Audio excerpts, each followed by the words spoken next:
We have a new shiny hunting method that could cut hours off your shiny hunts.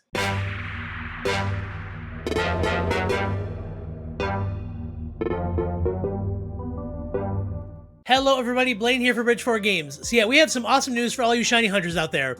A very intrepid mathematician over on YouTube has done a very extensive experiment and has figured out a brand new and faster shiny hunting method for Brilliant Diamond and Shining Pearl. Now, obviously this is huge news because the biggest sacrifice in shiny hunting is the time. And using this new method, which is an update on the Poke Radar method, you're able to get shinies much more quickly by using kind of an unconventional sort of approach. So we're going to go ahead and dive in and show you guys exactly what this method is and how to use it.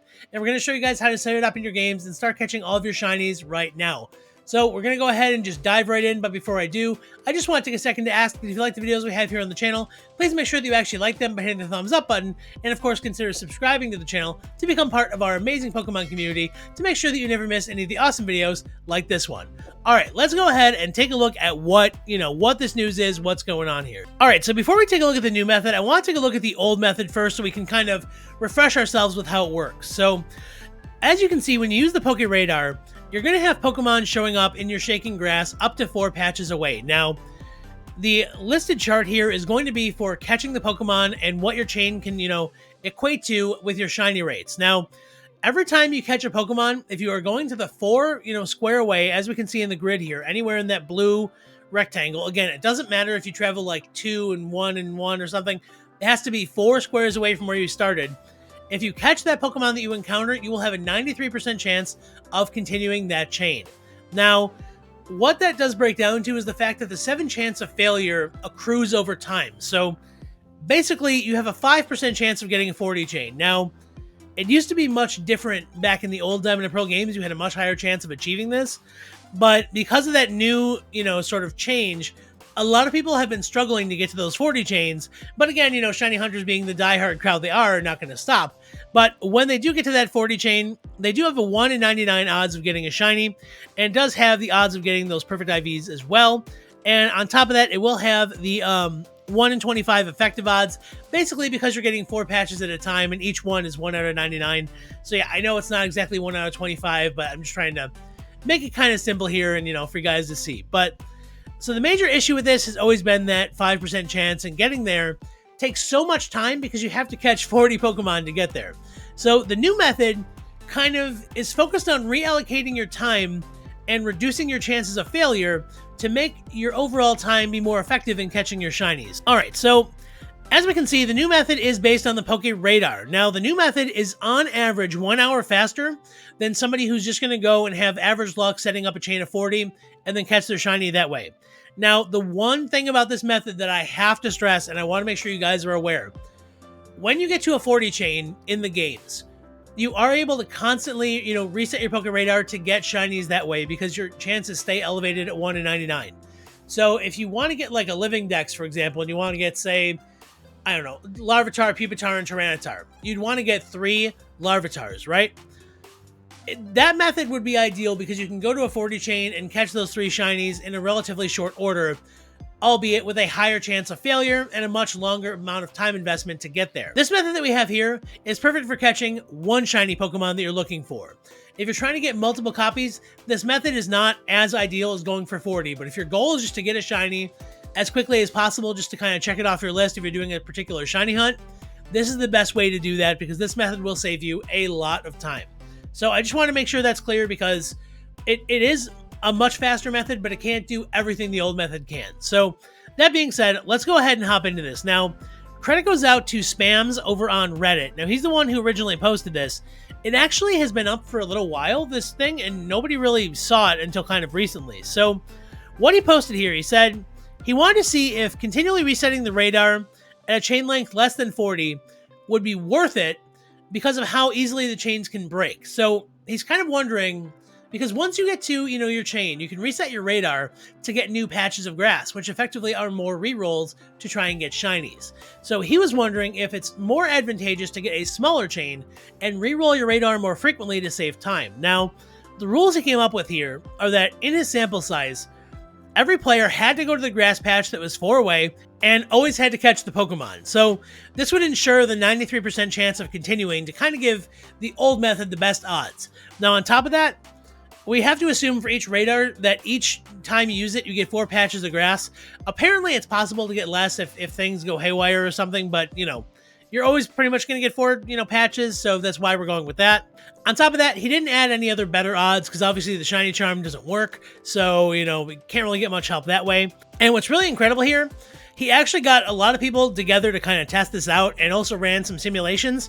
So he had an effective 1.2 million shiny hunts, simulated based on, his bots or whatever his setup is. So the data size we have is really large, which really helps to kind of confirm the fact that this really does work as a method. Now, again, the method he was testing here was just for catching 1 shiny. So in his data here, once they did achieve, and get a shiny, they pretty much stopped that chain and went for something else. So the math that they kind of applied to this is they came up with an average for how much time each sort of activity would take. So he said that, he allowed 50 seconds for catching a Pokemon with a quick ball or a nest ball, something like that. So Pokemon shows up, you throw out your Pokemon, catch it, go through the end steps of, no, I don't want to nickname it or whatever, add it to your box. That is pretty much how he allowed for that amount of time. He said that averages to about 50 seconds. And then walking the radar 50 steps quickly and then resetting the radar should take about 10 seconds because 50, steps is not that far. Now, he also estimated that failing a chain will cost you 100 seconds. Because if you think about it, that's one encounter that you had to go through 50 seconds where you didn't get, any sort of benefit off of it except the Pokemon because your chain broke.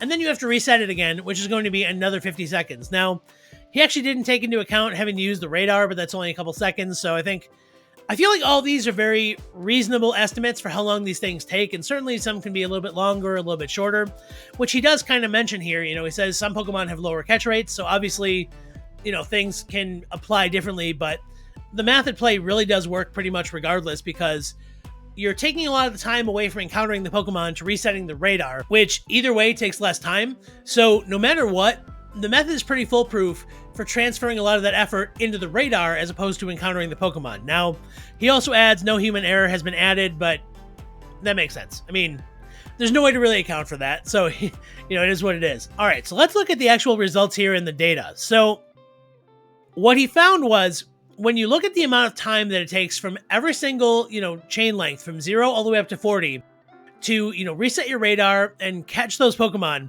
he found that at a chain length of 17, you actually have the shortest amount of time required to get your shiny Pokemon. Now, he said the math kind of works out to sort of like horde shiny hunting back in Gen 6. And the reason why you're getting a lot of Pokemon all at once. So if you have any improved odds, it makes it so much easier to catch a shiny Pokemon because of the large amount of mons you're getting from the radar. So back in Gen 6, effectively if you had like a shiny charm plus, a horde, you were seeing a ton of Pokemon. And because that charm was cutting the odds in half, you were having great odds of finding a shiny. And that's exactly what the 17 chain is going to be doing here. So basically what he's saying here, it takes about 15 minutes to get to a 17 length chain. And then from there, you need about an hour and a half of resetting the radar. Now, the reason that this is advantageous is because the amount of failures with getting your chain up to 40 is so high that with this, you're basically spending more time now to guarantee that you're not going to fail because the odds of doing this are so much better than simply, hoping to get to 40 and seeing what happens. So that's the basic idea here. Now, he also mentions that if you do want to get to like, a couple perfect IVs, you may want to go to a 20 chain and go from there. Obviously, that's only 3 more, so that's not that difficult. But again, I do want to stress that, 17 is the ideal number for, amount of effort versus what you're going to get out of it. All right, now let's look at the actual data put onto a chart because he does have a bunch of, raw data posted here, which is kind of difficult. So let's go ahead and just kind of put it in much easier terms here. So what we see here is along the y-axis, that is how long in minutes it will take to get a shiny simply by resetting your Pokeradar at various points in the chain. Now on the bottom on the x-axis, we have every chain length from 0 to 40. So I believe it's actually 1 to 40 because it's not really on 0. So as we can see, if you have a chain length of 1 and you just spam that Pokeradar over and over and over again, it's going to take you about 3 hours to encounter a shiny, assuming, the law of numbers and everything works out to kind of how it should. But what we see here is when you get to a 17 chain, you should be able to spam the Poke Radar and at most spend about an hour and a half resetting it, and then you will get your shiny. Now, again, an hour and a half sounds like a lot, but again, you're removing that element of failure, which could cost you so much more time because each encounter takes about a minute. So effectively what you're doing is you're spending your time doing radar resets more, but once you get to that 17 chain, you effectively have no way of potentially failing, which is why this method is so interesting, because when you remove the element of failure, your time can be spent just making sure that you hunt these things, which is why it's so much more valuable than just gambling and getting 40, because you can get to 39 and it fails and then you got to start all over again. So it's really interesting to kind of, see this different approach. Now, I want to kind of compare this to the old method and see kind of what makes the most sense here. So with the old method, when you take a 93% chance and multiply it times 93% chance, and then take that all the way to 40, as we said, there is a 5% chance of getting that 40 chain, but that will take you about 33 minutes, assuming no failures. Now, again, with there being only a 5% chance, that's about 1 in 20. So there's a 19, times out of that you may potentially fail, which will take a lot more time because you can see how much time it takes to get to that 40 chain. Now, that being said, you do have an effective, 1 out of 99 chance of a shiny, but 4 times 1 out of 99 because it is those 4 patches. So with the new method, when you take 93% chance and multiply it times 93 and bring that up to 17, that's a 29% chance of succeeding a 17 chain. Now, admittedly, that is not 100%, but it is only 1 in 3 instead of, 1 in 20. So the odds of just getting there are so much better on top of, everything else that we've kind of talked about. So it's easier to pull this off and it's more time efficient, which is really pretty amazing because I don't think anybody would have thought to just stop on 17 and start resetting the radar, but it turns out that's really your best way of just getting a shiny. So on top of that, the reason this works is because when you get to that point, your odds of getting a shiny are 1 out of 1986. So with the 4 chances you get, when you reset your radar that many times in like the hour and a half we talked about, you're going to cover around 2,000 encounters. So that'll be more than enough for you to get the odds of getting that shiny and most likely get it. So this is pretty interesting that we, have this data here. So what I'm going to do is I'm going to go ahead and head into my Brilliant Diamond and Shining Pearl game and really show you guys what this method looks like and how you would pull it off and really how to make sure that you're succeeding in doing this method every single time. All right, everybody, so I'm going to now show you guys how to kind of do this and what it's going to look like when you actually are going to be doing this while shiny hunting. So we are here on Route 205. I'm going to be looking for Buizel here. Now, obviously, Mike, one of the Bridge 4 family, Buizel is his favorite Pokemon, so shoutouts to Mike. Looking for one for you, buddy. But I've already gone ahead and got my 17 chain of Buizels. So what we're going to be doing pretty much, we're just going to go ahead and use our radar again. Now, we have, we need to use another Max Repel here, but we have 4 patches of grass already going here. So I'm just going to go ahead and use our radar again. Now, we got 4 new patches, no shinies. Because remember, when you see a guaranteed shiny, you will get the golden sparkles in the overworld, signifying that it is that shiny for you. Now, what we're going to do is just run in place or run in circles and reactivate your Poke Radar, and you'll get 4 new patches. Now, obviously, we didn't get a shiny here again. We're just going to go ahead, maybe spend a few seconds here running. All right, back and forth. Okay, and we'll just activate it again. And again, no shiny yet, because we are still pretty fairly early into this.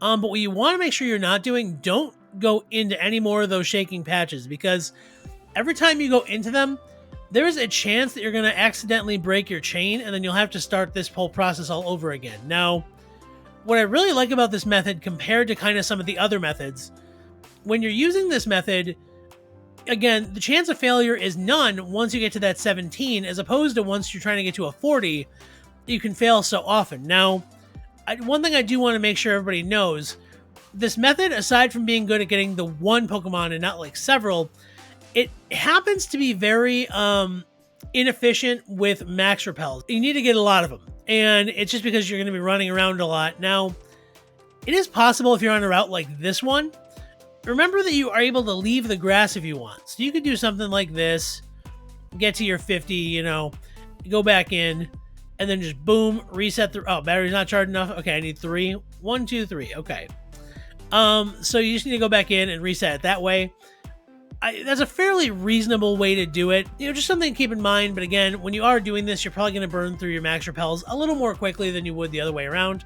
But again, to shave an hour off your shiny hunting time, in my opinion, that's pretty significant.